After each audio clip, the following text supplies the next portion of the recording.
Го добивме НАТО, загубивме многу, уставното имено и правото на античката историја, на сонцето од Кутлеш, па дури да ги користиме термините Солун и Лерин, во официјална комуникација тие сега се Тесалоники и Флорина, и тоа само за нас, за србите и бугарите си останаа по старо. Универзитетскиот професор Звонимир Јанкуловски вели многу малку добивме за жртвата што ја направивме. Го загубивме името, ви кажав, го загубивме брендот, го загубивме библиската одредница, што етничкиот карактер што го имавме, ние го имавме етничкиот предзнак.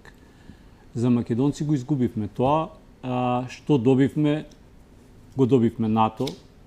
Некој ќе каже, се уште немаме анализа какви се придобивките, затоа што НАТО сепак предпоставува и одредени обврски кои значат и финансиски товар за државата. Според него големиот проблем што го донесе Преспанскиот договор покрај промената на уставот и уставното име е и што ги зголеми апетитите на соседните држави, што можеме како пример да го видиме сега со Бугарија.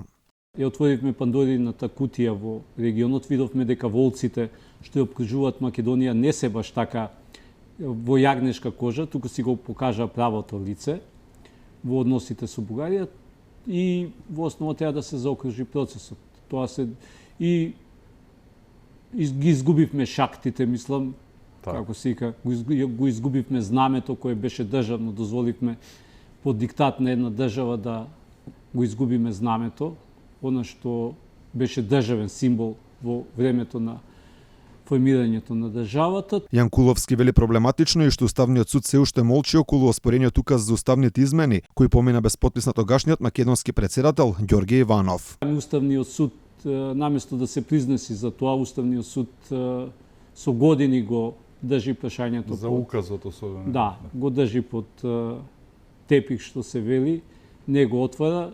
Името се одомаки очигледно, затоа што гледам владата не го вади од уста Северна Македонија. 10 пати во реченица. Дури добивате грижа на совест ако си го кажете правото име на државата Република Македонија, односно Македонија.